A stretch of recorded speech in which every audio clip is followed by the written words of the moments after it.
আসসালামু আলাইকুম এভরিওয়ান, আমি হচ্ছে মোহাম্মদ আসিফ ইসলাম সামি। পড়াশোনা করছি aviation and aerospace university Bangladesh থেকে as an aircraft maintenance engineer in aerospace. So আজকে হচ্ছে আমরা যে বিষয়টা নিয়ে আলোচনা করব সেটা হচ্ছে ফিজিক্সে one of the most important chapters, সেটা হচ্ছে নিউটনিয়ান মেকানিক্স। অবভিয়াসলি এটা ফিজিক্সের one of the most important. So আমরা আজকে দেখব এই চ্যাপ্টারটার মধ্যে আসলে কি কি টপিকগুলো কভার করার চেষ্টা করা হয়েছে আমাদের বইয়ে, টেক্সট বুকে। সো এখানে আমরা দেখতেছি হচ্ছে টোটাল কতগুলা জিনিস, এই যে মোট ব্রেকডাউন করলে চ্যাপ্টারটা আমরা হচ্ছে 17টা টপিক পাই। হ্যাঁ, এখানে হচ্ছে টোটাল 17টা টপিক আছে। সো এই টপিকটার উপরেই পুরো চ্যাপ্টারটা হচ্ছে আলোচনা করা হয়েছে। কেমন? যেখানে হচ্ছে 12টা 17টা আমি হচ্ছে মার্ক ডাউন করছি। সো এই চ্যাপ্টারগুলো, এই টপিকগুলো আমরা যদি ব্রেকডাউন করি, ফার্স্টে যদি আমরা হচ্ছে চ্যাপ্টার কনসেপ্ট বুঝি, পরে হচ্ছে কনসেপচুয়াল আমরা যদি ম্যাথগুলো কভার আপ করতে পারি, তখন হচ্ছে দেখা যাবে আমাদের ফুল চ্যাপ্টারটাই কমপ্লিট হয়ে গেছে। কেমন? সো এখানে অনেকগুলা জিনিস আছে কভার করতে। আজকে আমি হচ্ছে বেশি না, 2 থেকে 3টা টপিক নিয়ে অথবা 1 থেকে 2টা টপিক নিয়ে আজকে আমরা আলোচনা করবো। সো দেখি আমরা হচ্ছে যাই। আচ্ছা, একদম শুরু থেকে যদি শুরু করি,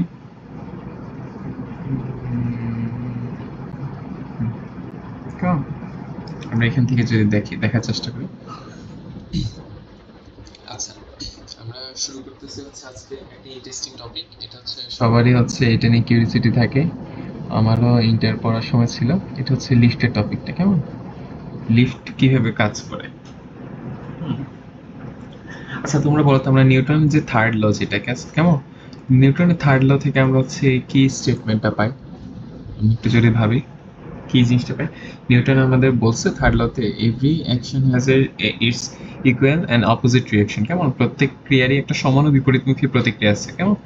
সো একটা যদি অবজেক্ট, এই যদি একটা রাস্তা হয়, এই রাস্তা যদি আমরা একটা অবজেক্ট কনসিডার করি, অবজেক্টটা এত সুন্দর মতো আঁকা হয় নাই, এখানে যদি একটা অবজেক্ট কনসিডার করি, তারপর হচ্ছে এটাতে, আচ্ছা দেখি, অবজেক্টটা যেহেতু এই মাটিতে স্থির অবস্থায় আছে, সো এখানে অবভিয়াসলি অবজেক্টের একটা ওয়েট কাজ করে, যেটা হচ্ছে মাটির নিচের দিকে আমরা হচ্ছে যখন দেখতে পাই। কেমন? মাটির নিচের দিকে সেটা একটা ওজন অনুভব করবে পৃথিবীর কেন্দ্রের দিকে। অ্যান্ড অবভিয়াসলি এটা যেহেতু মাটির নিচের দিকে চলে যাচ্ছে না, অর্থাৎ হচ্ছে গ্র্যাভিটেশনাল ফোর্স জনিত কারণেও সে এটা মাটিতে স্থির অবস্থায় আছে। যদিও তার পৃথিবীর কেন্দ্রের দিকে যাওয়ার কথা, কিন্তু সে হচ্ছে যেতে পারতেছে না। নিশ্চয়ই কোনো একটা কিছু আছে যেটা আমাকে হচ্ছে বাধা দিতেছে, বা হচ্ছে সমান আর বিপরীতমুখী বল প্রয়োগ করতেছে, যার ফলে এই জিনিসটা এখানে স্থির অবস্থায় আছে, না নিচে নামতেছে না উপরে উঠতেছে, একটা স্থির অবস্থা আছে। সো আমরা এটাকে কনসিডার করি আর, যেটা আমাদের নিউটন বলছে প্রত্যেকটা ক্রিয়ারই একটা সমান আর বিপরীতমুখী প্রতিক্রিয়া আছে। কেমন? সো ওই থিমটা অনুযায়ী আমরা যদি দেখি, ধরো হচ্ছে, আচ্ছা আমি যদি তোমাদের এখানে একটু ভেঙে আমি তোমাদের বুঝাই কনসেপ্টটা। কেমন? দেখি, তো এফ ওয়ান ভেক্টর একটা বল, আমরা ধরে নিলাম যে এটা ক্রিয়া করতেছে একটা নির্দিষ্ট দিকে, তার মানে হচ্ছে তার বিপরীতে এফ টু ভেক্টরের একটা বল তার এন্টিতে হচ্ছে কাজ করবে। কেমন? যাতে হচ্ছে বস্তুটি স্টেবল রাখে। সো এখন আমরা যদি দেখি একটা একটা বস্তু একটা বস্তু আমরা যদি এখন দেখি, এখানে এখানে যদি হচ্ছে কনসিডার করি, এই বস্তুটা হচ্ছে তোমাদের এখানে, আচ্ছা সরি, এখানে আছে, আমরা দেখি এই বস্তুটা যদি কনসিডার করি। সো হচ্ছে এফ ওয়ান ভেক্টরে একটা বস্তু নিচের দিকে হচ্ছে বল প্রয়োগ করতেছে, অ্যান্ড দেন হচ্ছে এফ টু ভেক্টরে একটা, এই এফ ওয়ান ভেক্টরটা হচ্ছে নিচের দিকে ক্লিয়ার হতে আছে। কেমন? তো এর বিপরীতে অবভিয়াসলি একটা বল সে ফিল করবে, সেটা হচ্ছে এফ টু ভেক্টর। সো এটা সমান বিপরীতমুখী, তার মানে হচ্ছে এফ ওয়ান ভেক্টর সমান সমান এফ টু ভেক্টর। এখন এখান থেকে একটা প্রশ্ন আসতে পারে, আমরা হচ্ছে আজ সমান বিপরীতমুখী যেহেতু আমরা সাইন একটা হচ্ছে মাইনাস দিচ্ছি। কেমন? একটা সাইন হচ্ছে আমি মাইনাস দিচ্ছি, কি বলে এটা একটু দেখি, এই যে, হ্যাঁ একটু বুঝি রাখো। হ্যাঁ আচ্ছা ঠিক আছে, এখন ঠিক আছে। হ্যাঁ, তো মাইনাস সাইন এটা অপোজিট ডিরেকশনে কাজ করতেছে। এখন তুমি বলতে পারো ভাই এখানে যেহেতু দুইটা অপোজিট ডিরেকশনে আছে, সো আমি এটা এরকম করতে পারি না, এফ ওয়ান ভেক্টর প্লাস হচ্ছে এফ টু ভেক্টর, তাই হচ্ছে এই দুইটা লব্ধি জিরো। হ্যাঁ, এভাবে আমরা তো বলতেই পারি এই বস্তু দুইটা লব্ধি জিরো। না ভাই, জিনিসটা হচ্ছে এভাবে কাজ করে না। কেন কাজ করে না আমি তোমাকে আরেকটু ভালোভাবে বুঝাই। এখানে ধরো একটা অবজেক্ট আছে, যে অবজেক্টের উপর ধরো হচ্ছে তোমার একটা বন্ধু এফ ওয়ান বল প্রয়োগ করতেছে, তুমি এদিক থেকে হচ্ছে এফ টু প্রয়োগ করতেছো, তখন হচ্ছে আরেকজন বন্ধু এদিক থেকে হচ্ছে F3 প্রয়োগ করতেছে। সেই তিনজন বন্ধু যে অ্যাক্টিং ফোর্সটা কাজ করতেছে এই বস্তুটার উপরে। আমি ক্লিয়ার? আমি আরেকটু ভালোভাবে বুঝে, এই বস্তুটার উপরে মানে এই যে বস্তুটা ইটসেলফ এটার উপরে হচ্ছে তিনটা বল কাজ করতেছে, মানে একটা সার্টেন একটা পয়েন্টে তিনটা বল কাজ করতেছে, যে কারণে তোমার দেখা যাচ্ছে F1 vector plus F2 vector plus F3 vector, অর্থাৎ হচ্ছে এই তিনটা ভেক্টর এর যোগফল হচ্ছে একটা সামথিং তুমি পাবা, সামথিং একটা হচ্ছে বল পাবা। বাট বাট বাট হচ্ছে এখন যদি দেখি সামথিং একটা বল পাবো, কিন্তু এখন আমি যদি দেখি এই যে অবজেক্টের ক্ষেত্রে যে কাজটা হচ্ছে, এই অবজেক্টের ক্ষেত্রে যে কাজটা হচ্ছে সেটা এই অবজেক্টের ক্ষেত্রে কিন্তু বলগুলা একটা সার্টেন পয়েন্টে এসে অ্যাক্ট করতেছে না। আমি তোমাদের বুঝাই, এই বস্তুটা যে ওজন, এই বস্তুটা ওজন কেমন ডাব্লিউ, এটা হচ্ছে নিচের দিকে কাজ করতেছে, কিন্তু প্রতিক্রিয়া বলটা কি মানে দেখো ডাব্লিউ যে ওজনটা হচ্ছে নিচের দিকে অর্থাৎ মাটির উপর কাজ করতেছে, কিন্তু প্রতিক্রিয়া বলটা কি মাটির উপর কাজ করতেছে না।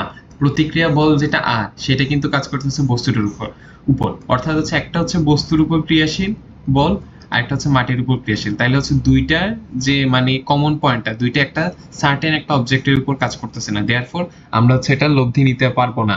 সো এই কনসেপ্টটা লব্ধির কনসেপ্ট এখানে আনাই যাবে না, মানে এই যে যে দুইটা হচ্ছে বিপরীত সমান ও বিপরীতমুখী, তাইলে এটা একটার সাথে একটা লব্ধি নিয়ে করে ফেলি, এই কনসেপ্ট এখানে আনা যাবে, এটা টোটালি এটা এক্সিস্ট করবে হচ্ছে যখন হচ্ছে একটা সার্টেন পয়েন্টে তুমি হচ্ছে হিসাব করে, কেমন? তো আশা করি এতটুকু বুঝছো। এখন এটা বুঝলে আমি একটু তোমাদের দেখাই, এখন আমরা হচ্ছে নিউটনের থার্ড লটাতে শিফট করি, কেমন? আচ্ছা এটা লিফটের এটাতে কেসটাতে শিফট করি। এখন আমি তোমাদের যেটা বলছি, এই বস্তুটা যেহেতু স্থির আছে তার মানে হচ্ছে এই বস্তুটা স্থির কে রাখছে, আর আর এমজি নিশ্চয়ই সমান ও বিপরীতমুখী, যার ফলে একটা একটাকে ক্যান্সেল আউট করতে পারতেছে, আরও এমজি কে ছাড় দিতেছে না, এমজিও আর কে ছাড় দিতেছে না, যে কারণে এই বস্তুটা নড়াচড়া করতেছে না, স্থির অবস্থায় আছে, সমান ও বিপরীতমুখী দুইটারই আর, কেমন? ম্যাগনিটিউড দুইটা সমান। এখন কথা হচ্ছে এখন সেম জিনিসটা আমরা যদি একটা লিফটে কনসিডার করি, একটা লিফটে আমরা যদি একটু কনসিডার করি, লিফটের ক্ষেত্রে আমরা যদি কনসিডার করি তখন হচ্ছে আমরা দেখব যে ধরো এখানে হচ্ছে একটা লিফট আছে, হ্যাঁ, কেস 1 একটা স্থির একটা লিফট আছে, এখানে হচ্ছে ঝুলতেছে এই যে, হ্যাঁ, এখানে তুমি দাঁড়ায় আছো, লিফটকে তুমি হচ্ছে একটা বল অবভিয়াসলি দিবা, কেমন?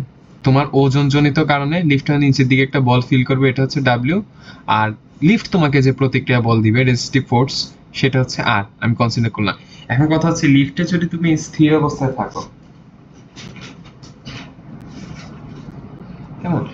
লিফটে তুমি যদি স্থির অবস্থায় থাকো তখন হচ্ছে তোমার নড়াচড়া হচ্ছে না, তার মানে তোমার উপর কোনো বল কাজ করতেছে না, ভার্টিক্যালি তোমার কোনো মুভমেন্ট হচ্ছে না, তার মানে তোমার হচ্ছে রেজিস্টিভ ফোর্স এন্ড ডাব্লিউ যেটা তোমার হচ্ছে ওজন দুইটাই সেম, যে কারণে তুমি একটা চুলও নড়াচড়া করতেছে না। সো এই কেসটাতে আর সমান সমান হচ্ছে ডাব্লিউ, বা হচ্ছে ডাব্লিউ সমান সমান ইলাবোরেট করে লিখলে লেখা যায় হচ্ছে এমজি, কেমন?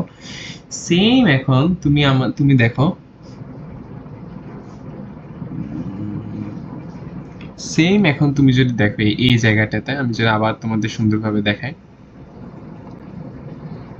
কেস 2, কেমন? একটাতে হচ্ছে তোমার লিফট হচ্ছে স্থির অবস্থায় ছিল, আর এখন দেখবো হচ্ছে লিফট কি স্থির অবস্থায় থাকে না চলমান অবস্থায়, কেমন কি হয়? সো এখন লিফটটা কনসিডার করো, এই লিফটটা সেম আগের মতো কনসিডার করো, কিন্তু এখন তুমি কনসিডার করবে হচ্ছে এটা সমবেগে লিফটটা উপরের দিকে চলতেছে। সমবেগ মানে কি তুমি আমাকে বলো তো? সমবেগ মানে হচ্ছে এটার অ্যাক্সিলারেশন 0। সো আমরা এখন দেখি এটার উপর কি কি বল কাজ করতেছে, আগের মতোই এটা রেজিস্টিভ ফোর্স আর কাজ করে, আমি বল হচ্ছে নিচের দিকে দিলাম ডাব্লিউ কাজ করতেছে। তাহলে এখন কথা হচ্ছে এই দুইটা অ্যাক্ট করার পরও আমার কিন্তু আমি দেখো আমি হচ্ছে নিউটনের ল থেকে আমি কি জানি, summation of F equals to হচ্ছে তোমার এম এ, কেমন? কিন্তু এই জায়গায় তোমার হচ্ছে সমবেগে চলতেছে, অর্থাৎ তোমার ভেলোসিটি ভি সমান সমান হচ্ছে কনস্ট্যান্ট, কেমন? সমবেগে চলে এই জিনিসটা, তাহলে হচ্ছে অ্যাক্সিলারেশন কত, 0 0 যদি হয় তাহলে হচ্ছে নেট ফোর্স 0 হয়ে গেল। আর পাশে দুইটা বল কি কি কাজ করতেছে, একটা হচ্ছে আর কাজ করতেছে আর একটা হচ্ছে তোমার এম জি কাজ করতেছে, তোমার হচ্ছে নিচের দিকের বল। তার মানে হচ্ছে তোমার এই কেসটাতেও দেখা যায় যে আর সমান সমান এম জি, অর্থাৎ তোমার যে অনুভূত বলটা সেটা হচ্ছে মানে তোমার ভর সমানে তুমি একটা বল অনুভব করবে, মানে রেজিস্টিভ যে ফোর্সটা। এবার তুমি হচ্ছে দেখো, তুমি হচ্ছে সমবেগ দেখলা, লিফট স্থির থাকলে দেখলা, এখন লিফট চলমান অবস্থা দেখবা না? দেখো আমি তোমাকে দেখাই লিফট চলমান অবস্থায় কি হয়। কনসিডার হচ্ছে কেস 3, এখানে কেস 03, যেখানে হচ্ছে লিফট ইজ অন। কেমন? লিফট এখানে ধরো অন আছে কেস 3। এখানে কি হবে, এখানে হচ্ছে ধরো তোমার এই যে একটা লিফট, এই যে লিফটটা, এটা হচ্ছে ধরো সমত্বরণে অর্থাৎ একটা কনস্ট্যান্ট অ্যাক্সিলারেশনে তোমার হচ্ছে উপরের দিকে এই লিফটটা হচ্ছে মুভ করতেছে, কনস্ট্যান্ট একটা অ্যাক্সিলারেশন। কেমন? এখানে লিখিয়ে দিলাম। ওকে, সো এখন এখন কি, এখন তুমি নিচের দিকে আবার আগের মতো বল দিচ্ছ ডাব্লিউ, তোমার এগেনস্ট একটা বল কাজ করতেছে অলওয়েজ অ্যাকর্ডিং টু নিউটনস ল। আর এখন কথা হচ্ছে তারপরও লিফটটা উপরের দিকে উঠতেছে, তার মানে কি উপরের দিকের জন্য যে বলটা দায়ী সেটা হচ্ছে কি, অবভিয়াসলি আর, কারণ আরই তো তোমাকে এই জায়গায় এই সিনারিওতে একটা মাত্র বল হচ্ছে আরই যেটা উপরের দিকে অ্যাক্ট করতেছে, আর আরেকটা বল হচ্ছে নিচের দিকে অ্যাক্ট করতেছে ডাব্লিউ। তারপরও তোমরা একটা ছিল হচ্ছে স্থির, যেখানে আর আর ডাব্লিউ সেম ছিল। এখন যেহেতু উপরের দিকে উঠতেছে তার মানে নিশ্চয়ই আর আর ডাব্লিউর মধ্যে যে কোনো একটা অ্যাক্টিভ, যে কারণে এই দুইটার মধ্যে যে কোনো একটা উপরে উঠেছে। তো উপরের ডিরেকশনে কোন বলটা আছে আমাকে বলো? উপরের ডিরেকশনে বলটা আছে তোমার হচ্ছে আর, তাহলে R is obviously greater than W. এই জিনিসটা মাথার মধ্যে গেঁথে ফেলো। একটু আগে আর সমান ছিল ডাব্লিউ, যে কারণে স্থির ছিল বা সমবেগ ছিল। এখন যে কেসটা, এখন হচ্ছে উপরের দিকে লিফট চলতেছে, অবভিয়াসলি আর তাইলে হাইয়ার দেন ডাব্লিউ। কেমন? তোমার হচ্ছে ওজনের থেকে। তাইলে এই কেসটাতে কি হবে, আর মাইনাস ডাব্লিউ সমান সমান হচ্ছে এই যে আমরা যে একটু আগে যেটা পড়ছি summation of F equals to M A Newton যেটা বলে। তাহলে এখানেতে এই ত্বরণটা অবভিয়াসলি অ্যাক্টিভ, আগেরটাতে হচ্ছে শূন্য ছিল, এখন হচ্ছে অ্যাক্টিভ। তাহলে হচ্ছে এখানে, তাহলে সামেশন অফ ফোর্সেস গুলো কি কি, একটা হচ্ছে আর আরেকটা হচ্ছে ডাব্লিউ। এরপর হচ্ছে এটা কাজ করতেছে এম এ, তাহলে আর মাইনাস এম জি সমান সমান এম এ। এটা কি ল্যাবরেট করে লিখতেছি কেমন? হ্যাঁ, কেমন? তারপর হচ্ছে আমরা যদি দেখি এবার, তাইলে হচ্ছে যে আর যে অনুভূত বল, কেমন? তাইলে রিলেটিভ যে আমার যে বলটা আমাকে হচ্ছে ধাক্কা দিবে, আমি যে বলটা আসলে ফিল করবো, লিফট আমাকে যে বলে ধাক্কা দিবে সেটা হচ্ছে M G plus M A. তাহলে এখন বলো তো, তাইলে আলটিমেটলি আমার আমি এখানে কি বেশি বল ফিল করব নাকি কম বল ফিল করব যখন স্থির ছিল সে অপেক্ষা? অবভিয়াসলি বেশি, কারণ স্থির যখন ছিল তখন আমরা একটু আগে দেখছি আর সমান সমান এমজি ফিল করছি, দুইটা সমান ছিল। এখন রিলেটিভলি লিফট আসার কারণে লিফটের একটা ত্বরণ অ্যাড হয়েছে, লিফটের ত্বরণ অ্যাড হওয়ার কারণে আমার হচ্ছে রিলেটিভ একটা, আমার হচ্ছে ওয়েটটা, আমার যে প্রতিক্রিয়া বল এটা হচ্ছে বেড়ে গেছে। সো অবভিয়াসলি আমি এখন উপরের দিকে উঠার সময় তাহলে কি দাঁড়ালো, আমি হচ্ছে ভারী অনুভব করবো নিজেকে। কেমন? এখন দেখি আমরা যদি আমরা যখন নিচের দিকে হচ্ছে লিফটটা নামে, কেমন? কেস 4, অ্যাক্সিলারেশন এখানেও কনস্ট্যান্ট কনস্ট্যান্ট, আর হচ্ছে লিফট হচ্ছে নিচের দিকে কাজ করতেছে। কেমন? লিফট অ্যাক্টিং হচ্ছে ডাউনওয়ার্ডস, নিচের দিকে। হ্যাঁ,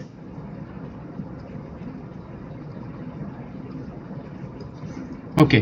সো এখন লিফটটা আমরা আবার আগের মতো আঁকি। এই তোমার লিফট, এই হচ্ছে তুমি, এই হচ্ছে তোমার জনিত কারণে বল, এই হচ্ছে তোমাকে যে প্রতিক্রিয়া দিচ্ছে সেই বল, আর এই হচ্ছে যে ত্বরণে লিফটটা নিচের দিকে নামতেছে অর্থাৎ এম এ। হুম, এখন কথা হচ্ছে, এখন যদি দেখো তাহলে কি হচ্ছে, এখন আমি দেখবো হচ্ছে সেম দুইটা বল যেটা কাজ করতেছে আর আর ডাব্লিউ। কেমন? এই দুইটা বলই কাজ করতেছে, একটু আগে কাজ করছে এই দুইটা বল, এখনো কাজ করতেছে এই দুইটা বল, একটা হচ্ছে আর একটা হচ্ছে ডাব্লিউ। এখন আমি যদি এখানে লিখি, একটু কালারটা একটু বড় করে নিই। হ্যাঁ, আচ্ছা, এখন যদি আমি লিখি আর, কেমন? এই যে আর আর ডাব্লিউ, এই দুইটার মধ্যে হচ্ছে কে বড় বলো এখন? অবভিয়াসলি এখন ডাব্লিউ বড়, কারণ হচ্ছে নিচের দিকে কাজ করতেছে, নিচের দিকে ডাব্লিউটাই আছে। সো ডাব্লিউ এর নিচে, ডাব্লিউ জনিত কারণে লিফট হচ্ছে নিচের দিকে যাচ্ছে, আর এখন হচ্ছে রেজিস্টিভ ফোর্স যেটা সেটা হচ্ছে একটু কম্পারেটিভলি কম। এখন এই ইকুয়েশন থেকে আমি লিখতে পারি W minus R equals to হচ্ছে এম এ। তো এখন আমি যদি এটাকে ইলাবোরেট করি, আর সমান ডাব্লিউ সমান সমান কি আমি জানি এম জি মাইনাস আর সমান সমান হচ্ছে এম এ। সো এরপর হচ্ছে আর কে যদি আমি এক পাশে নেই তাহলে হচ্ছে থাকে এম জি মাইনাস এ। কেমন দেখাটা বোঝা যাচ্ছে কিনা আমি আবার একটু দেখাই। জি মাইনাস এ কাজ করতেছে কেমন। সো বেসিক্যালি তাহলে হচ্ছে আমার রিলেটিভ ফোর্স এখানে আছে এম জি মাইনাস এ এটা। হুম এখন এই জিনিসটা হচ্ছে তোমার এই জায়গায় রিলেটিভ ফোর্স, মানে রিলেটিভ যে বলটা তোমাকে হচ্ছে ধাক্কা দিচ্ছে উপরের দিকে সেটা। আর একটু আগে যেটা আমরা এখানে হচ্ছে দেখো M G minus M A, একটু আগে আমরা যেটা দেখছি সেটা হচ্ছে ছিল M G plus M A, দেখছো?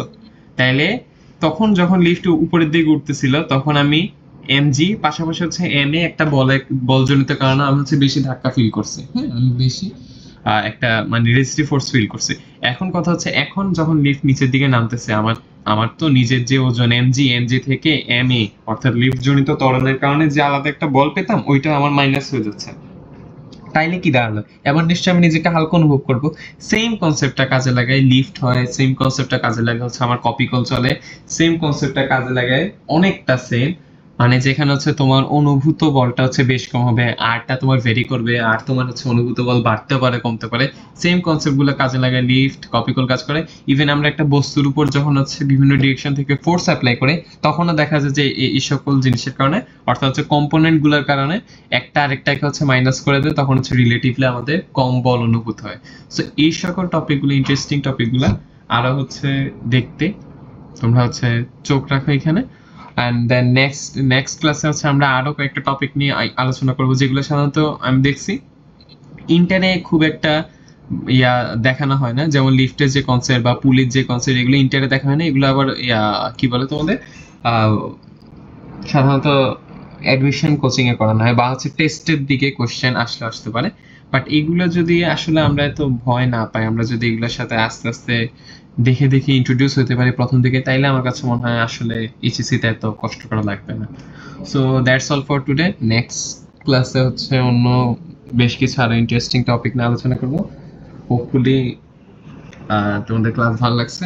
And yeah, that's all for today. Okay, আল্লাহ হাফেজ, সবাই ভালো থেকো।